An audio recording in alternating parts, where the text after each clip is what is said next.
London থেকে খালেদা জিয়াকে দেশে ফেরাতে প্রস্তুত হচ্ছে এয়ার অ্যাম্বুলেন্স, জানালেন পররাষ্ট্র উপদেষ্টা। বিএনপির অনুরোধে কাজ করছে মন্ত্রণালয়।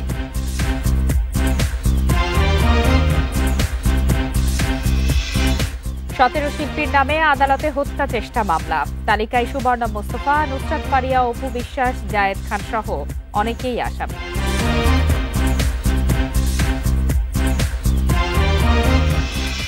পুলিশকে দলীয়করণের মাশুল দিয়েছেন অনেক কর্মকর্তা, বললেন প্রধান উপদেষ্টা। নির্বাচনের বছরে পরাজিত শক্তিকে ঠেকানোর তাগিদ।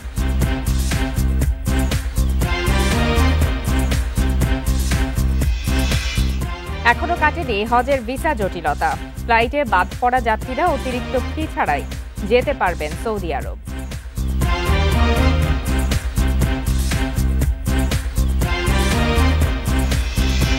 আজাদ কাশ্মীরের নিয়ন্ত্রণ রেখায় ভারতের ড্রোন ভূপাতিত করার দাবি পাকিস্তান সেনাবাহিনীর।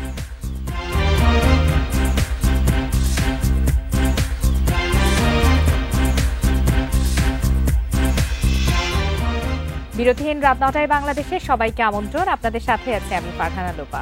এতক্ষণ শিরোনাম জানাচ্ছিলাম, এবার বিস্তারিত। লন্ডন থেকে বিএনপি চেয়ারপারসন খালেদা জিয়ার দেশে ফেরার জন্য এয়ার অ্যাম্বুলেন্স প্রস্তুত হচ্ছে। পররাষ্ট্র উপদেষ্টা জানান, বিএনপি চেয়ারপারসন খালেদা জিয়াকে দেশে ফেরাতে বিএনপির অনুরোধে কাজ করছে পররাষ্ট্র মন্ত্রণালয়। বিকালে পররাষ্ট্র মন্ত্রণালয়ে সাংবাদিকদের এক প্রশ্নের জবাবে তিনি এসব কথা বলেন। এর আগে পররাষ্ট্র মন্ত্রণালয় থেকে জানানো হয়েছে, খালেদা জিয়া সাবেক প্রধানমন্ত্রী হিসাবে যেসব সুবিধা পাওয়ার কথা তার আওতায় এই ব্যবস্থা নেওয়া হচ্ছে। সবকিছু ঠিক থাকলে সামনের মাসেই লন্ডন থেকে দেশে ফিরছেন বিএনপি চেয়ারপারসন ও সাবেক প্রধানমন্ত্রী খালেদা জিয়া। তার সঙ্গে তারেক রহমানের স্ত্রী জোবাইদা রহমান এবং খালেদা জিয়ার প্রয়াত ছোট ছেলে আরাফাত রহমান কোকোর স্ত্রী সৈয়দা শামিলা রহমানেরও দেশে ফেরার কথা রয়েছে। বর্তমানে যুক্তরাজ্যে বড় ছেলে তারেক রহমানের বাসায় চিকিৎসাধীন সাবেক প্রধানমন্ত্রী খালেদা জিয়ার পূর্ণাঙ্গ স্বাস্থ্য পরীক্ষা চলছে।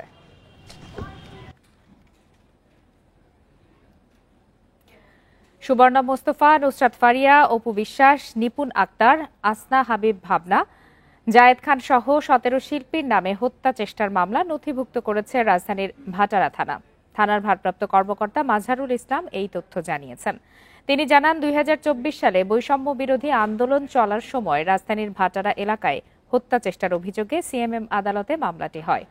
মামলার নথি পর্যালোচনায় দেখা গেছে, সাবেক প্রধানমন্ত্রী ও আওয়ামী লীগ সভানেত্রী শেখ হাসিনা এবং তার সরকারের সংশ্লিষ্ট ২৮৩ জন ও অজ্ঞাতনামা ৩-৪০০ জনের বিরুদ্ধে ঢাকার সিএমএম আদালতে মামলাটি করেছেন এনামুল হক।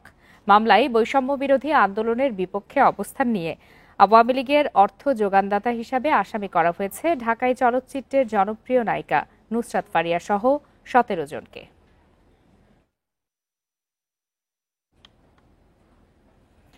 নির্বাচনের বছর খুব কঠিন, পরাজিত শক্তি যাতে দেশ অস্থিতিশীল করতে না পারে সে বিষয়ে পুলিশকে সতর্ক থাকার নির্দেশ দিয়েছেন প্রধান উপদেষ্টা অধ্যাপক মোহাম্মদ ইউনূস। সকালে রাজধানীর রাজারবাগে পুলিশ সপ্তাহের উদ্বোধনী অনুষ্ঠানে কথা বলেন তিনি। রাজধানীর রাজারবাগ পুলিশ লাইন্স অডিটোরিয়ামে পুলিশ সপ্তাহ উদ্বোধন করেন প্রধান উপদেষ্টা। ৩ দিনব্যাপী আয়োজনে ৬২ জন কৃতী পুলিশ সদস্যকে পদক পরিয়ে দেন অধ্যাপক মোহাম্মদ ইউনূস। প্রধান উপদেষ্টা বলেন, ১৫ বছর পুলিশকে দলীয় বাহিনীতে পরিণত করা হয়েছিল। অবৈধ আদেশ পালন করতে গিয়ে জনরোষের শিকার হয়েছে পুলিশ, যার মাশুল দিতে হয়েছে অনেক সৎ অফিসারকেও। অন্তর্বর্তীকালীন সরকার দায়িত্ব নেওয়ার পর থেকে আমরা ন্যায্য অন্যায্য আন্দোলনে মানুষকে রাস্তায় নেমে আসতে দেখেছি। এসব পরিস্থিতিতে আপনারা ধৈর্যের পরিচয় দিয়েছেন। আশা করি একই রকম ধৈর্যের পরিচয় দিয়ে আগামী দিনগুলোতে আপনারা কাজ করে যাবেন। অধ্যাপক ইউনূস বলেন, পরাজিত শক্তি ঐক্য ভেঙে দিতে সব রকম চেষ্টা করছে। তারা যাতে দেশকে অস্থিতিশীল করতে না পারে সেজন্য পুলিশকে সতর্ক থাকার নির্দেশ দেন প্রধান উপদেষ্টা। পরাজিত শক্তি যেন কোনোভাবেই দেশকে অস্থিতিশীল না করতে পারে। আমি আগেও বলেছি, আবারও আপনাদেরকে নিয়ে স্মরণ করিয়ে দিচ্ছি সবাইকে, আমরা একটা যুদ্ধ অবস্থায় আছি। অশুভ চক্র আমাদের স্বপ্নকে, আমাদের ঐক্যকে ভেঙে দিতে সব শক্তি নিয়ে চেষ্টা করছে এবং চেষ্টা আরো কঠোরতর করবে। নির্বাচনের বছরটি খুব কঠিন মন্তব্য করে প্রধান উপদেষ্টা বলেন, পরবর্তী নির্বাচন সুষ্ঠু ও নিরপেক্ষ করতে পুলিশের ভূমিকা গুরুত্বপূর্ণ। চলতি বছরের ডিসেম্বর থেকে আগামী বছরের জুনের মধ্যে দেশে ত্রয়োদশ সংসদ নির্বাচন অনুষ্ঠিত হবে। সেই নির্বাচন যেন সুষ্ঠু ও শান্তিপূর্ণ উপায়ে অনুষ্ঠিত হয়, সেজন্য পুলিশ সদস্যদের ভূমিকা খুবই গুরুত্বপূর্ণ। নির্বাচনের সময় সব প্রার্থীর প্রতি সমান আচরণ এবং ভোটারদের নির্ভয়ে ভোটদানের পরিবেশ নিশ্চিত করার আহ্বান জানান প্রধান উপদেষ্টা। সর্বাত্মক প্রচেষ্টা হবে। নুরসেলিনা শিউলি, ইন্ডিপেন্ডেন্ট নিউজ, ঢাকা। রাজনৈতিক দলগুলোর সমর্থন ছাড়া প্রবাসীদের ভোটাধিকার বাস্তবায়ন সম্ভব নয় বলে জানিয়েছেন প্রধান নির্বাচন কমিশনার এএমএম নাসির উদ্দিন। প্রবাসীদের ভোটদান পদ্ধতি নির্ধারণে মঙ্গলবার নির্বাচন ভবনে আয়োজিত সেমিনারে তিনি কথা জানান। এদিকে রাজনৈতিক দলগুলো প্রবাসীদের ভোটাধিকার নিশ্চিত করতে তাগিদ দিয়েছে। অতীতে কোনো সময় প্রবাসীরা ভোট দিতে পারেনি। দ্বাদশ সংসদ নির্বাচনে পোস্টাল ব্যালটের মাধ্যমে দেশের ভেতর 433 জন ভোট দিতে পেরেছে। পোস্টাল ব্যালট, অনলাইন ভোটিং ও প্রক্সি ভোটিং পদ্ধতির স্বচ্ছতা, ধরন, নিরাপত্তা, মান ও আইনি চ্যালেঞ্জ সহ নানা বিষয়ে অংশীজনদের মতামত নেওয়ার জন্য এই সেমিনারের আয়োজন করে নির্বাচন কমিশন। সেমিনারে নির্বাচন কমিশনার, বিএনপি, বাংলাদেশ জামায়াতে ইসলামী, এনসিপি সহ বিভিন্ন দল, সুশীল সমাজ ও গণমাধ্যমের প্রতিনিধিরা অংশ নেন। সূচনা বক্তব্যে সিইসি বলেন, ত্রয়োদশ জাতীয় সংসদ নির্বাচনে সীমিত পরিসরে হলেও প্রবাসীদের ভোটাধিকার প্রয়োগের ব্যবস্থা করবে নির্বাচন কমিশন। যদি আমরা রাজনৈতিক দলের সমর্থন না পাই, কারণ এই সমস্ত কাজে আউট অফ কান্ট্রি ভোটিংয়ে একটা ধরনের সিম্পলিসিটি যেমন ইম্পর্টেন্ট, তারপরে আইন কানুনের পরিবর্তন যাতে যথাসম্ভব কম করতে হয়, কস্ট ইফেক্টিভ যাতে হয় এবং মানুষের ট্রাস্ট যাতে থাকে, এগুলো সব এনশিওর করে আমাদেরকে আগাতে হবে। পরে রাজনৈতিক দলের নেতারা বলেন, বাংলাদেশ থেকে অনেক লোক বিদেশে পালিয়েছে, যারা অবৈধভাবে বসবাস করছে, তারা যাতে ভোট দিতে না পারে সেদিকে খেয়াল রাখতে হবে ইসিকে। প্রবাসীদের অংশগ্রহণের সুযোগ দিতে যে প্রক্রিয়া, সেই প্রক্রিয়ায় যদি কিছু ত্রুটি থাকে সেটা সহজে আমাদেরকে শুরু করতে হবে, যাতে করে অনুশীলনের মধ্য দিয়ে আমরা সেই ত্রুটি দূর করতে পারি, কমাতে পারি। অনেক সময় যিনি ভোট মূল ব্যক্তি তার মতের প্রতিফলন নাও হইতে পারে। ধরে নিলাম যে 10% লোকের মতের প্রতিফলন হবে না, আমরা এটাকে টোটাল বাদ দিতেও বলি নাই, গ্রহণ করতেও বলি নাই, এর ব্যাপারে ডিসকাশন করে আমরা আমাদের মতামত দিব। জুলাই আগস্ট গণ অভ্যুত্থানের পরে মানুষের মাঝে, প্রবাসীদের মাঝে অনেক আকাঙ্ক্ষা আছে বাংলাদেশ বিনির্মাণে যুক্ত হওয়ার। তারা চান তাদের ভোটাধিকারটা প্রয়োগ করতে। প্রায় 1.5 কোটি ভোটার প্রবাসে বসবাস করেন। Mahmudul Hasan, independent news, Dhaka. অন্যায় অত্যাচার করলে আওয়ামী লীগের মতো বিএনপিকেও মানুষ ছুঁড়ে ফেলবে বলে সতর্ক করেছেন বিএনপির মহাসচিব মির্জা ফখরুল ইসলাম আলমগীর। বিকালে ঠাকুরগাঁও সদর উপজেলার চিলারং ইউনিয়নে গণসংযোগ কর্মসূচিতে তিনি কথা বলেন। বিএনপি মহাসচিব বলেন, ফ্যাসিস্ট হাসিনা দেশে ফিরলে জনগণই তাকে প্রতিহত করবে। সাধারণ মানুষ তাকে আর এদেশে কোনোদিন রাজনীতি করতে দেবে না। আওয়ামী লীগের অন্যায়ের প্রসঙ্গে মির্জা ফখরুল আরও বলেন, বিএনপির নেতাকর্মীরা যেন আওয়ামী লীগের মতো অন্যায় না করে। দলের কোনো নেতাকর্মী অন্যায় করলে তাদের শক্ত হাতে দমন করতে হবে, প্রয়োজনে আইনের হাতে তুলে দিতে হবে।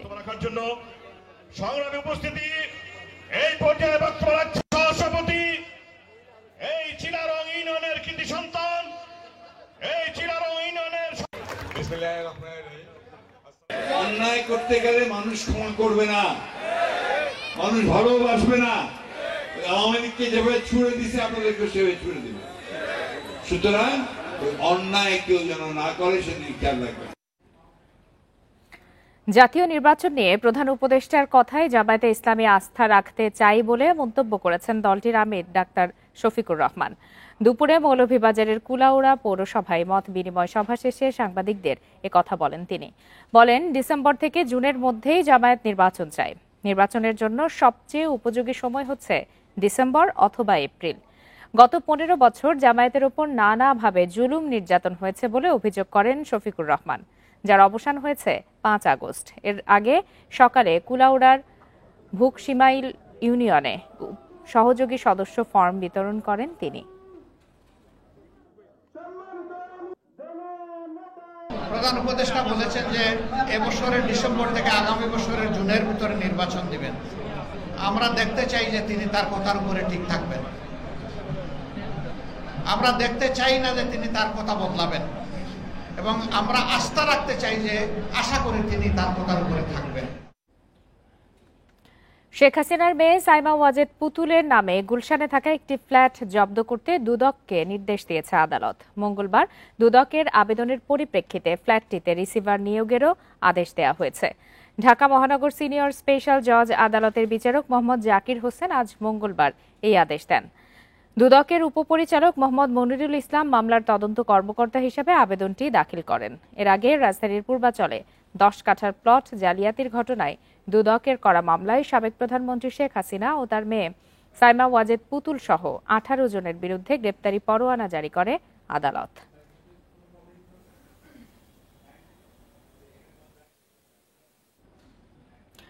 পূর্বাচলে প্লট দুর্নীতির মামলায় পুতুল ছাড়াও শেখ হাসিনা, রেহানা ও অন্যদের বিরুদ্ধে রেড অ্যালার্ট জারির আবেদন করবে দুদক। তদন্ত কর্মকর্তারা চাইলে এ বিষয়ে পদক্ষেপ নেওয়া হবে। প্লট দুর্নীতির একটি মামলায় এরই মধ্যে পুতুলের বিরুদ্ধে ইন্টারপোলে আবেদন করতে আদালতের অনুমতি মিলেছে। মঙ্গলবার দুদকের মূল কার্যালয়ে এসব তথ্য দেন মহাপরিচালক। রাজকের পূর্বচল উপশহর প্রকল্পে 60 কাঠা প্লট বরাদ্দের দুর্নীতি মামলায় আসামি শেখ হাসিনা ও তার পরিবারের সব সদস্য। এর মধ্যে একটি মামলায় রোববার পুতুলসহ কয়েকজনের আদালতের হাজিরের নির্দেশ থাকলেও আসেননি তারা। এতে পুতুলের বিরুদ্ধে গ্রেপ্তারি পরোয়ানা দেয় আদালত। এরপর দুদকের আবেদনে তার বিরুদ্ধে ইন্টারপোলের রেড অ্যালার্ট জারির অনুমতিও দেওয়া হয়। এই দুর্নীতিতে জড়িত অন্যদের বিরুদ্ধেও কি রেড অ্যালার্ট আবেদন করা হবে? দুদক বলছে তদন্তকারীরা চাইলে সবার বিরুদ্ধেই নোটিশের প্রক্রিয়া শুরু হতে পারে। আমাদের তদন্ত দলের এখতিয়ারাধীন বিষয়, তারা তদন্তের প্রয়োজনে যেটা যখন প্রয়োজন হবে সেই ব্যবস্থা তারা গ্রহণ করবেন। এদিকে 10 কোটি টাকার অবৈধ সম্পদ অর্জনের অভিযোগে সাবেক মুক্তিযুদ্ধ বিষয়ক মন্ত্রী আকম মোজাম্মেল হকের বিরুদ্ধে মামলা করেছে দুদক। মন্ত্রী হিসাবে দায়িত্ব পালনকালে ক্ষমতার অপব্যবহার পূর্বক অসাধু উপায়ে জ্ঞাত আয়ের উৎসের সাথে অসঙ্গতিপূর্ণ 10 কোটি 34 লক্ষ টাকারও বেশি মূল্যের সম্পদ অর্জন পূর্বক ভোগ দখলে রাখা এবং তার নামেও 3টি ব্যাংক হিসাবের মাধ্যমে মোট 8 কোটি 32 লক্ষ টাকারও বেশি অস্বাভাবিক এবং সন্দেহজনক লেনদেন করার অপরাধ অনুসন্ধানকালে প্রমাণিত হয়েছে। এছাড়া বিভিন্ন অভিযোগে মঙ্গলবার এলজিইডির প্রধান কার্যালয় সহ 36 কার্যালয়ে একযোগে অভিযান চালায় দুদক। পরবর্তী ব্যবস্থা নেওয়া হবে প্রতিবেদন অনুযায়ী। রিশাদ হুদা, ইন্ডিপেন্ডেন্ট নিউজ, ঢাকা। হজের ভিসা জটিলতা এখনও কাটেনি। ভিসা না হওয়ায় প্রায় প্রতিটি ফ্লাইটেই বাদ পড়ছেন কয়েকজন যাত্রী। হজ অফিস বলছে সৌদি আরবের ওয়েবসাইটে পরিবর্তনের কারণে কারিগরি ত্রুটিতে এই সংকট। আর হাব মহাসচিব জানিয়েছেন বাদ পড়া যাত্রীরা অতিরিক্ত কোনো ফি ছাড়াই যেতে পারবেন সৌদি আরব। হজ সামর্থ্যবান মুসলমানের জন্য ফরজ, তবে সব মুসলমানেরই হজে যাওয়ার সুপ্ত ইচ্ছা থাকে। প্রতি বছরই তাই ধর্মপ্রাণ মানুষের মিলন মেলা ঘটে রাজধানীর আশকোনা হজ ক্যাম্পে। অনেকেই চাকরি জীবনের শেষ পুঁজি, জমি বিক্রি কিংবা সন্তানের দেয়া অর্থে পবিত্র নগরী মক্কা মদিনামুখী হন। তাই তাদের হজযাত্রা নিয়ে উচ্ছ্বাসের কমতি থাকে না। তো এবার আল্লাহ তৌফিক দিছে এবং একটু সরকারও কমাইছে, এই জন্য আমার খুব ভালো উপকার হয়েছে। আমি যাইতে পারছি, আমি সবার জন্য দোয়া করি। এটাতে আমি সবকিছু পেয়ে যাচ্ছি আলহামদুলিল্লাহ। আপনার টিপ দিলে কোথায় আমার হোটেল, কোথায় আমার কি বলে আপনার টিকিট, কবে আমি ফিরবো, এভরিথিং ওই অ্যাপসের মাধ্যমে আছে। লাভবাইক ক্যাম্পে তো আগের সাথে আমূল পরিবর্তন আর সাজগোজ সবকিছু ভালো হয়েছে। তবে এমন উচ্ছ্বাসে এবার বাধা ভিসা জটিলতা। যদিও হজ অফিস এ বিড়ম্বনার দায় চাপাচ্ছে সৌদি আরবের হজ ও ওমরা মন্ত্রণালয়ের ওপর। সৌদি হজ ও ওমরা মিনিস্ট্রি ইতিপূর্বে যে অনলাইন যে সফটওয়্যার ব্যবহার করছিল, এবছরে তারা এই সফটওয়্যারটা আপডেট করেছে। আপডেট করার ফলে যে পুরাতন সফটওয়্যারে যে ভিসাগুলো এন্ট্রি হয়েছিল এর মধ্যে 2-1টি এন্ট্রিকে তারা আসলে তাদের ক্ষেত্রে ডিসলোকেট হয়ে গেছে, যেগুলো তারা খুঁজে বের করার চেষ্টা করছে। আর এই কারণে ওই কয়েকটি ভিসা আমরা পাইনি। আমরা আশা করছি যে এবং পরবর্তী ভিসাগুলো কিন্তু আমরা খুব স্মুথলি পাচ্ছি। দ্রুত এ সমস্যার সমাধান চাইছেন হাব মহাসচিব। একই সঙ্গে জানিয়েছেন যাত্রা বাতিল হওয়া যাত্রীদের কোনো বাড়তি ফি দিতে হবে না এয়ারলাইন্সকে। প্রত্যেকটা ফ্লাইটে হয়তো 2-3 প্যাসেঞ্জারের যাত্রা বাতিল হচ্ছে, তাদের এই বিষয়ে চিন্তিত হওয়ার কিছু নেই। আমরা মন্ত্রণালয়ের সাথে কথা বলেছি, তাদের ভিসা হওয়ার পরপরই এয়ারলাইন্সগুলো কোনো রকম চার্জ না নিয়েই তাদের টিকিটটি আবার ইস্যু করে দিবেন এবং তারা যথারীতি হজে যাবেন। মঙ্গলবার 10টি ফ্লাইটে সৌদি আরবে যান প্রায় 4000 যাত্রী। সার্বিক ব্যবস্থাপনা নিয়ে সন্তুষ্ট তারা। এবারও ঢাকার যাত্রীদের জন্য দুই দেশের ইমিগ্রেশনই সম্পন্ন হচ্ছে বাংলাদেশে। Adilur Rahman, independent news, Dhaka. 6 দফা দাবিতে সারা দেশের সব পলিটেকনিক ইনস্টিটিউটে টানা শাটডাউন কর্মসূচির ঘোষণা দিয়েছেন কারিগরি শিক্ষার্থীরা। দুপুরে রাজধানীর তেজগাঁওয়ে ঢাকা পলিটেকনিক ইনস্টিটিউটে সংবাদ সম্মেলনে এই ঘোষণা দেয় কারিগরি ছাত্র আন্দোলন। ক্লাসরুম ও একাডেমিক ভবনে তালা দিয়ে মঙ্গলবার কমপ্লিট শাটডাউন কর্মসূচি পালন করেন তারা। কারিগরি শিক্ষা সংস্কারে কমিশন গঠন এবং আলাদা মন্ত্রণালয়ের প্রতিষ্ঠা সহ 6 দাবিতে আন্দোলনে পলিটেকনিক শিক্ষার্থীরা। দাবি আদায়ে কয়েক দফা রাস্তা অবরোধ করে বিক্ষুব্ধরা। মঙ্গলবার তেজগাঁওয়ে ঢাকা পলিটেকনিক ইনস্টিটিউটে শাটডাউন কর্মসূচি পালন করে তারা। ক্লাসরুম, অধ্যক্ষের রুম সহ একাডেমিক ভবনে তালা ঝুলিয়ে দেন শিক্ষার্থীরা। আমরা কারিকুলাম ডেভেলপমেন্ট এবং বোর্ডের যে দাবিগুলো সেটা সরাসরি এই কমিটি একদিন কি 2 দিনে বাস্তবায়ন করতে পারে, কিন্তু এমন কোনো ফলাফল আমরা দেখতে পাইনি। আমরা আমাদের যে 6 দফা বাস্তবায়ন কমিটি হয়েছে তাদের প্রতি সম্মান রেখে তাদেরকে সহযোগিতা করে এবং তাদের কাছ থেকে সহযোগিতা কামনা করে আমরা সামনের দিনগুলোতে এগোতে চাই। সংবাদ সম্মেলনে আন্দোলনরতরা বলেন, জনদুর্ভোগ এড়াতে সহিংস কর্মকাণ্ড বর্জন করেছেন তারা। তারপরও তাদের দাবির বিষয়ে উদাসীনতা দেখাচ্ছে সরকার। বর্তমান প্রেক্ষাপটে কারিগরি মাদ্রাসা বিভাগ আমাদের দফা দাবি বাস্তবায়ন করার জন্য একটি রূপরেখা কমিটি তৈরি করে দিলেও এখন পর্যন্ত কমিটির একটি মাত্র বৈঠক অনুষ্ঠিত হয়েছে। আমরা কোনো প্রকার সফলতা দেখতেছি না বা আমরা কোনো প্রকার তথ্য পাচ্ছি না। আন্দোলনরত শিক্ষার্থীদের সাথে সরকার গঠিত কমিটির 3 দফা বৈঠক হলেও কোনো সমাধান আসেনি। Arafatur Rahman, independent news, Dhaka. মার্কিন এনজিএস ও সেবাদাতা স্টারলিংককে লাইসেন্স হস্তান্তর করেছে বাংলাদেশ টেলিযোগাযোগ নিয়ন্ত্রক সংস্থা বিটিআরসি। মঙ্গলবার বিকালে রাজধানীর আগারগাঁওয়ে বিটিআরসি ভবনে প্রতিষ্ঠানটিকে non geostationary satellite orbit operator licence ও রেডিও কমিউনিকেশন অ্যাপারেটরস লাইসেন্স নামে 2টি আলাদা লাইসেন্স হস্তান্তর করা হয়।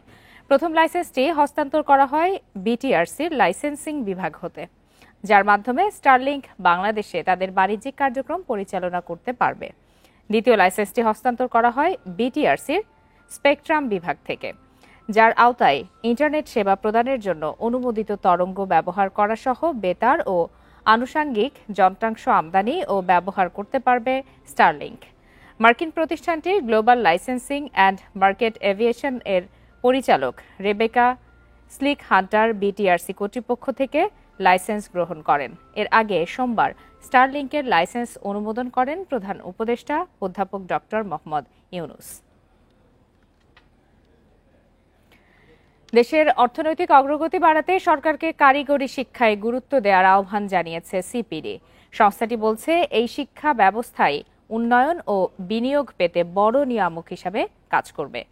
মঙ্গলবার ধানমন্ডিতে সিপিডির কার্যালয়ে এক সংবাদ সম্মেলনে কথা বলেন সংস্থার সম্মাননীয় ফেলো ডক্টর দেবপ্রিয় ভট্টাচার্য। সম্প্রতি 6 দফা দাবিতে দেশের সব পলিটেকনিক ইনস্টিটিউটের শিক্ষার্থীরা আন্দোলনে নেমেছে, ঘোষণা দিয়েছে শাটডাউন কর্মসূচির। এ নিয়ে নাগরিক প্ল্যাটফর্মের সহযোগিতায় কারিগরি ও বৃত্তিমূলক শিক্ষার পরিস্থিতি সংক্রান্ত গবেষণার ফলাফল নিয়ে সংবাদ সম্মেলন করে সিপিডি। উঠে আসে কারিগরি ও বৃত্তিমূলক শিক্ষা প্রতিষ্ঠানসমূহের শিক্ষাদান পদ্ধতি, এর কার্যকারিতা, দেশীয় ও আন্তর্জাতিক শ্রমবাজারে কারিগরি শিক্ষা সনদের গ্রহণযোগ্যতা ও প্রশিক্ষণার্থীদের উপর বিরূপ সামাজিক দৃষ্টিভঙ্গি সম্পর্কিত বিভিন্ন ইস্যু। এ সময় ডক্টর দেবপ্রিয় ভট্টাচার্য উদ্বেগ জানিয়ে বলেন, শিক্ষার গুণগত মান না বাড়লে উন্নয়নের পরবর্তী ধাপে যাওয়া কঠিন হবে। আমাদের যদি এসডিজি বাস্তবায়ন করতে হয়, বৈশ্বিক উন্নয়ন কর্মসূচি দিতে হয় কার্যকরভাবে, তাহলে কারিগরি এবং বৃত্তিমূলক শিক্ষার প্রতি গুরুত্ব আরোপ করতে হবে এবং অর্থনৈতিক বহুধাকরণের জন্য আপনার কারিগরি এবং বৃত্তিমূলক শিক্ষা নিয়ামক ভূমিকা পালন করতে হবে। দক্ষ কারিগরি শ্রমিকের ঘাটতি থাকলে বিদেশি বিনিয়োগ বাড়বে না বলেও শঙ্কা জানানো হয় ব্রিফিংয়ে। বিনিয়োগ করতে যখন আসবেন তারা নিশ্চয়ই জানতে চাইবেন যে এখানে তারা যোগ্য শ্রমিক, দক্ষ শ্রমিক, মিড লেভেল প্রফেশনাল তারা পাবেন কিনা। এই যে সংশ্লেষটা নিশ্চিত করতে না পারলে আমাদের সম্ভাবনাগুলি যেগুলো প্রকৃতপক্ষে বাংলাদেশের অনেক আছে সেটা কিন্তু আমরা বাস্তবায়ন করতে পারবো না। আগামী দিনের নতুন বাংলাদেশ গড়তে কারিগরি শিক্ষাকে সম্মানের সাথে গ্রহণ ও এ বিষয়ে সরকারি উদ্যোগের সফল বাস্তবায়নের আহ্বানও জানানো হয় সংবাদ সম্মেলনে। রেজওয়ানুল হক, ইন্ডিপেন্ডেন্ট নিউজ, ঢাকা। এবছর প্রাক বর্ষায় হাওরে আগাম বা আকস্মিক বন্যার সম্ভাবনা কম। উত্তর পূর্বাঞ্চলের ভুগাই, কংস, ধনু, বাউলাই নদীর পানি বাড়লেও বন্যার আশঙ্কা নেই।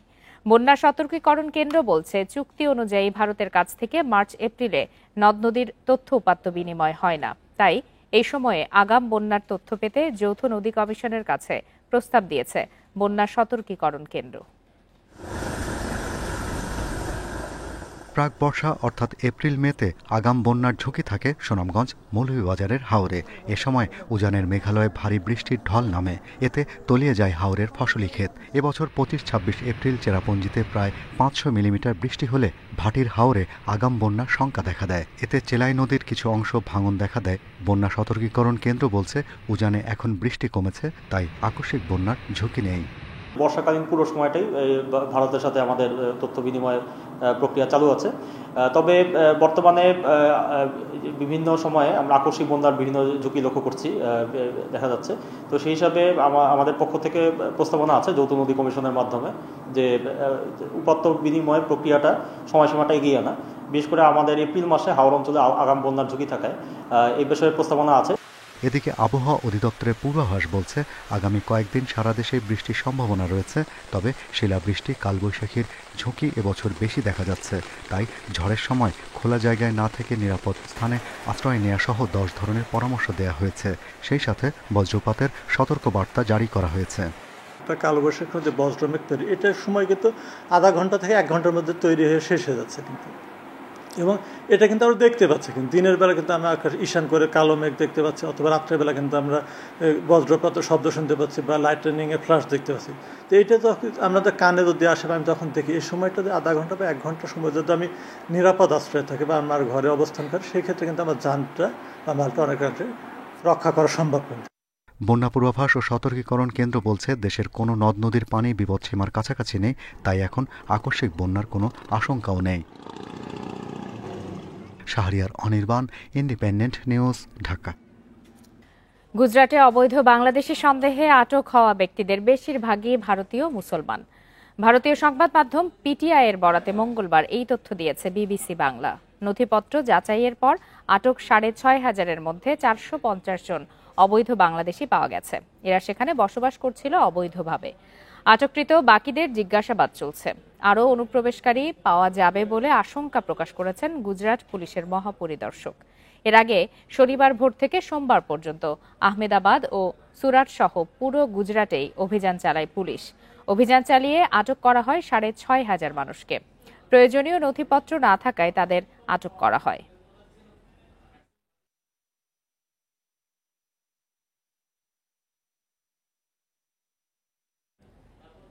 এর সাথে শেষ করছি আজকের বিরতিহীন রাত 9টায় বাংলাদেশ। আমন্ত্রণ আমাদের পরের আয়োজন।